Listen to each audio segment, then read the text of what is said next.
നിലമ്പൂർ ഉപതിരഞ്ഞെടുപ്പിന് നാമനിർദ്ദേശ പത്രിക സമർപ്പിക്കാനുള്ള സമയം അവസാനിക്കാറായി. അത്ര കണ്ട് പരിചയമില്ലാത്ത ഒരാളിതാ തഹസിൽദാറും ഉപവരണാധികാരിയുമായ MP സിന്ധുവിൻ്റെ മുൻപിലിരിക്കുന്നു. ആരോടും സംസാരിക്കുന്നതും കണ്ടില്ല, ആരാണെന്നും മനസ്സിലായില്ല. അപ്പോഴാണ് കൂട്ടത്തിലൊരാൾ പേര് പറഞ്ഞത്. അൻവർ സാദത്ത് സ്വതന്ത്ര സ്ഥാനാർത്ഥിയാണ്. കുറച്ചുകൂടെ വ്യക്തമായി പറഞ്ഞാൽ PV അൻവറിന് അപരനായി എത്തിയ ആളാണ്.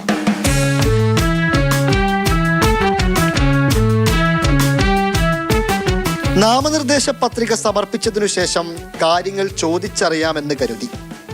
പത്രികാ സമർപ്പണം കഴിഞ്ഞ പാടെ അൻവർ സാദത്താകട്ടെ ഒന്നും ചോദിക്കാനും പറയാനും നിൽക്കാതെ ഓടിപ്പോയി. കിട്ടിയ നേരം പറ്റാവുന്നതൊക്കെ ചോദിച്ചു. അവകാശമുണ്ടല്ലോ മത്സരിക്കാൻ, അത്രേ ഉള്ളൂ.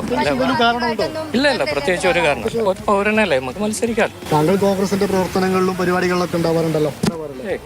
PV അൻവറിന് അപരനായി എത്തിയ അൻവർ സാദത്ത് ആളും പരിവാരങ്ങളും ഒന്നുമില്ലാതെ തൻ്റെ സ്കൂട്ടർ എടുത്ത് പോവുകയും ചെയ്തു. എന്നാൽ ആളത്ര ചില്ലറക്കാരനല്ല. കോൺഗ്രസ് പ്രവർത്തകനാണ്. ചുങ്കത്തറ കേന്ദ്രീകരിച്ചാണ് പ്രവർത്തനങ്ങൾ.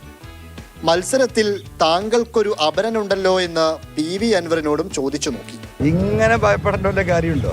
അൻവറിനെ നേരിടാൻ അപരന്മാരെ ഇറക്കുന്ന ഒരു സ്ഥിതിയിലേക്ക് ആര്യാടൻ ഷൗക്കത്തും സ്വരാജും പോയിട്ടുണ്ടെങ്കിൽ അത് ഈ നാട്ടിലെ ജനങ്ങൾക്ക് അറിയാലോ. PV അൻവറിനെ നാട്ടിലിറങ്ങിയ എത്ര അപരന്മാര് അൻവർമാരെ ഈ ഇവിടെ നോമിനേഷൻ കൊടുത്തിട്ട് ഒരു കാര്യമില്ല. ജനങ്ങൾക്ക് എൻ്റെ മണം പോലും അറിയും. ഒരേയൊരു അപരൻ മാത്രമാണ് പത്രിക സമർപ്പിച്ചത്. UDF-നും LDF-നും BJP-ക്കും അപരന്മാരില്ല. ഡമ്മി ഉൾപ്പെടെ 17 സ്ഥാനാർത്ഥികളുണ്ട്. PV അൻവറും അൻവർ സാദത്തും വോട്ടിംഗ് മെഷീനിൽ വോട്ടർമാർക്ക് മാറിപ്പോകില്ലെന്ന് മാത്രം കരുതാം. മാറിപ്പോകല്ലേ? ഇംതിയാസ് കരീം, മാതൃഭൂമി ന്യൂസ്, നിലമ്പൂർ.